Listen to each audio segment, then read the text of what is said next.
Bom, pessoal, vamos falar dos povos de origem, vamos falar das características desses povos, né, no processo de negociação, começar a analisar os mais importantes, obviamente, tanto as nossas características quanto características de povos que mais têm negócios com o Brasil, porque senão a gente vai ficar olhando aqui o mundo inteiro.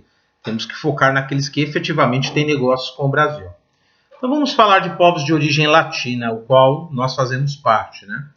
Os latinos, numa negociação, eles frequentemente interrompem os outros, justamente para mostrar que eles têm mais razão. Então, o latino, ele sempre se comporta numa mesa de negociação, geralmente falando alto, né? Isso é muito nosso, uma característica muito nossa.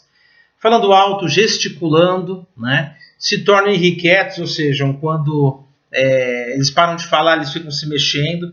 O latino é um povo muito passional, né? Inclusive para negociar. Então, nós trabalhamos muito com a questão emocional, pouco com a questão racional. Quando você fala de povos mais racionais, mais frios, a gente está falando de asiáticos, está falando de anglo-saxões. No nosso caso, latinos, e aí se inclui italianos, espanhóis, a própria América Latina como um todo, tem essa questão passional na negociação. Então, muitas vezes você pode se sair melhor numa negociação com o povo latino, sendo simpático ou, de alguma forma, transmitindo algo subjetivo para eles, que eles se tornem interessados ou passem a gostar de você, do que efetivamente o seu argumento de negociação ser bom. Então, nós temos algumas características, por exemplo, de muito contato, né? Nós gostamos de falar. Então, às vezes a placa está indicando a informação, você cutuca uma pessoa para perguntar, para pedir informação. Por quê? Porque nós somos um povo de uma cultura muito verbal. Então, a força da comunicação ela está assentada nesses papéis, nas conversas. Somos um povo verbal. Há povos que não são muito verbais, que você tem um outro estilo de negociação diferente desse. Mas quando você vai negociar com italiano, você vai negociar com espanhol, você vai falar bastante. Eu particularmente tive muita experiência em negociação com italianos, nos ramos que eu trabalhei, que era siderurgia, e o italiano ele gosta de falar, ele gosta de contar a história dele, ele gosta de contar a história da família dele, ele gosta de falar de futebol, ele vai falar da economia, ele vai xingar político, ele vai falar uma série de assuntos antes de efetivamente entrar na negociação. Por quê? Porque é uma cultura verbal. Ele gosta de conversar, ele gosta de falar, ele gosta de mostrar a opinião dele sobre outros aspectos. Então, tem essa coisa do tom de voz, essa forma exagerada de comunicação, porque o latino é assim mesmo, né? Eles mostram, nós latinos, quanto mais nos empenhamos em falar, mais aumentamos o tom de voz, numa roda de conversa ou principalmente numa roda de negociação, nós mostramos que estamos interessados no assunto ou que sabemos mais do assunto. Então, quando você está numa mesa de negociação com o italiano e o bicho começa a gritar, você não tem que ficar espantado. Faz parte da cultura. Ele vai gritar primeiro para mostrar que está empenhado no assunto e também para mostrar que ele conhece o assunto. Porque é uma forma, inclusive, de ganhar a discussão. O latino é muito isso, essa questão emocional, passional de eu quero ganhar a discussão, eu quero ganhar a negociação a qualquer custo, né? Trabalham muito dessa forma de sempre buscar redução de custo, mesmo entendendo que o produto é muito bom, que não dá para chegar naquela margem. É uma negociação em alguns aspectos muito desequilibrada, porque você tem um preço mínimo, um preço máximo, você chega num ganha-ganha, mesmo assim eles querem apertar, eles querem levar vantagem. Então gostam dessa coisa de trabalhar a questão da negociação de forma incisiva, apertando mesmo nos preços, batendo na mesa, falando, gritando. Gostam muito da questão de dar jeitinho, né? Não gostam de ceder, eles procuram ceder o mínimo possível. Nós temos como característica, muitas vezes, uma negociação, falar muito e não dizer nada, ou seja, só fica enchendo linguiça, fala, mas não chega ao cerne da questão. Para quê? Para cansar a outra parte numa mesa de negociação. Já vi isso, já passei por isso, né? Em questões de mesas de negociação de 3 horas, que você podia ter resolvido em 1 hora e meia, outra 1 hora e meia, vamos por aí que em 1 hora e meia resolvesse, foi só para realmente cansar a outra parte. Para o ganha-ganha, talvez virar um ganha-perde para essa outra parte, ela ganhar mais e o outro perder, porque o latino tem essa característica de dar jeitinho em tudo. O latino adora dar jeito, principalmente o brasileiro, nós temos essa cultura de sempre ter um jeito. Essa flexibilidade ela é importante em alguns aspectos, porque existe a flexibilidade, que ela ajuda, que ela é positiva, ela é até reconhecida por algumas outras culturas, essa capacidade de enxergarmos de forma mais flexível as coisas, e muitas vezes propondo soluções que eles não conseguiam enxergar, mas há também características negativas nessa questão de ser flexível, que você pode estar fazendo tudo de qualquer jeito, né? O fazer de qualquer jeito é um problema. E muitos povos que você senta numa mesa de negociação, eles não toleram isso. Então, se você vai negociar com um asiático, principalmente com um japonês, que é bem tradicional, ele é bem rigoroso, ele é bem disciplinado, ele não vai aceitar algumas propostas, por mais que na nossa visão sejam cotidianas numa negociação. Mudar contrato, por exemplo, no meio do caminho, você negocia uma cláusula do contrato, fecha, faz lá o aperto de mão, faz a minuta do contrato, faz a ata de reunião, e na semana seguinte você pede para mudar uma cláusula, porque você acha que pode ser assim ou pode ser assado. Isso para o oriental é o fim do mundo, porque eles são extremamente disciplinados, eles não aceitam esse tipo de comportamento, aonde você vai ser flexível. Então a gente tem que tomar muito cuidado com essa coisa de você tentar ser flexível demais, fazer de qualquer jeito. É um aspecto nosso, dos latinos, de não cumprir o que está estabelecido em contratos. O latino ele tem essa tendência ou de quebrar contratos, ou de dar um jeitinho no contrato, ou de ser flexível demais em contratos. E isso, para alguns povos, pode ser até ofensivo. Então, é uma característica nossa como latinos.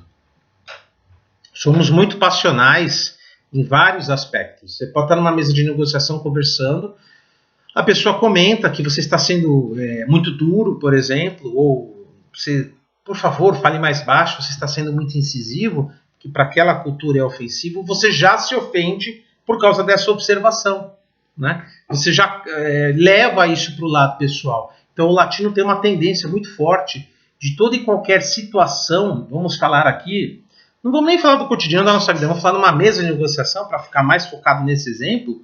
O latino ele tem essa característica de levar muito para o lado pessoal, de entender que determinadas coisas que foram ditas ou foram faladas não foram agradáveis, né? Foram ofensivas e na verdade não foram. É porque nós queremos que tudo seja do nosso jeito, principalmente numa mesa de negociação, porque o latino ele é passional, o latino ele é emotivo, ele vai muito para aspecto subjetivo também, né? Ele gosta de obter as informações sem dar nada em troca para outra parte. Então eu sento com uma outra parte numa mesa de negociação, eu exploro o máximo de informações dele, mas procuro falar sem falar nada, como eu já disse, falo, mas não falo nada. Então o latino tem essa característica, ele tem esses detalhes que precisam ser muito bem trabalhados, né? Que precisam ser muito bem explorados, para que você entenda até a sua posição. Ok, eu tenho uma postura mais passional numa mesa de negociação ou no cotidiano, porque eu venho de uma origem latina. Eu tenho uma característica de levar tudo para o lado mais subjetivo do que objetivo. Como negociador, eu entendo que tem que rolar a química, o rapport, que a gente chama até em RH, ou seja, com a outra parte tem que ter a empatia, tem que ter o gostar, né? Eu gostei daquela pessoa, ela é legal, ela é agradável, né? Ela é bem-humorada. São aspectos subjetivos de atração, porque às vezes a pessoa não precisa ser bem-humorada, não precisa ser legal. Ela sendo focada, negociando e chegando aonde você quer, que é o ganha-ganha, tem que ser o ganha-ganha sempre, eu ganho, a outra parte ganha.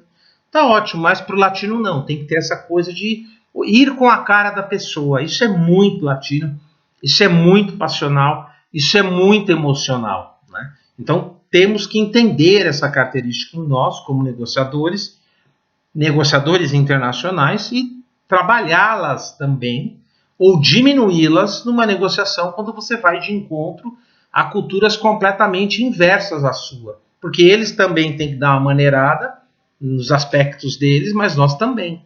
Não adianta só exigir que o outro se adapte a você numa mesa de negociação e você acabe não se adaptando a ele também. Então tem que ter esse ganha-ganha não só na negociação em si, mas tem que ter esse ganha-ganha também no processo de negociação, na mesa de negociação, para que você chegue num denominador comum. Eu já participei de várias mesas de negociação, estou nessa área há muitos anos, e pessoas até na mesa de negociação do meu lado, pessoas da empresa que eu trabalhava, eu já vi cada absurdo em mesa de negociação, de muitas vezes agredir verbalmente a outra parte, porque a outra parte não concordava com uma cláusula de contrato, porque a outra parte não concordava com prazos, enfim, estava se forçando uma situação com determinados, isso no lado de compras internacionais, e essas pessoas estavam forçando uma situação com o fornecedor internacional, de forma não muito educada, mas que para nós talvez fosse normal, de falar alto, de gesticular, de falar, para com isso,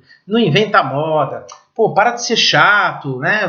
E para outra parte isso ficou desagradável, que a ponto de levantar essa comissão, eram três pessoas, se levantaram e foram embora, né? E tivemos que chamar de volta para fazer uma nova rodada de negociação, porque eles não aceitaram essa característica cultural das pessoas desse lado da mesa, o qual eu fazia parte, de ficar pressionando, de ficar cutucando, de ficar, vamos lá, veja bem, pô, isso não está sendo legal.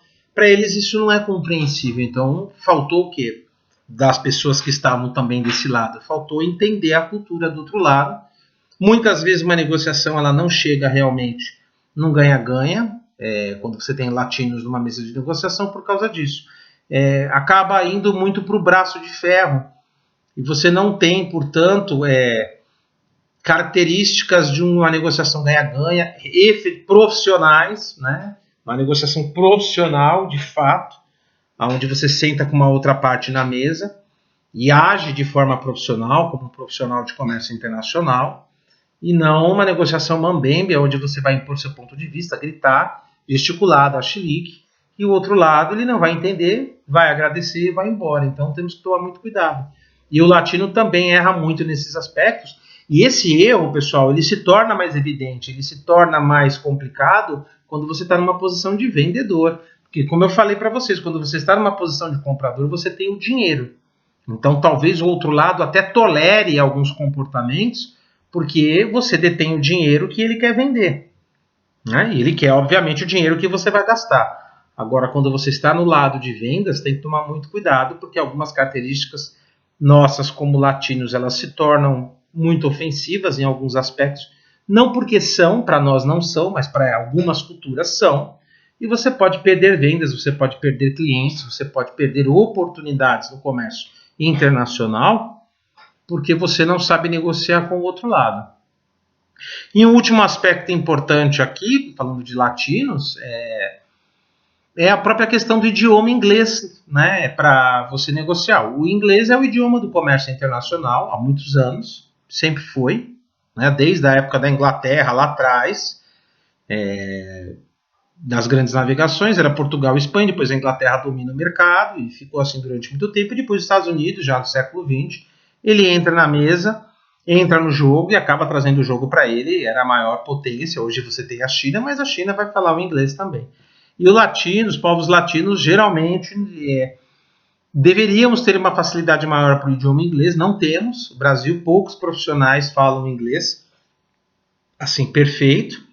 Acredito que 2%, saiu uma pesquisa, entre 2% e 3% dos negociadores aqui tem um inglês perfeito.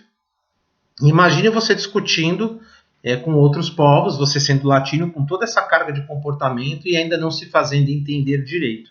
Então isso também é um aspecto que eu quis levantar agora, porque os povos latinos geralmente têm mais dificuldade com o inglês. O anglo-saxão é mais fácil porque ele é a base da língua inglesa. Para nós é um pouco mais difícil e poucos negociadores, principalmente falando de Brasil, que sempre vai ser o nosso foco, têm assim um inglês realmente fluente, nativo. Não chega a 3%. Outros têm avançado, intermediário, mas enfim, não chega nem a 3%.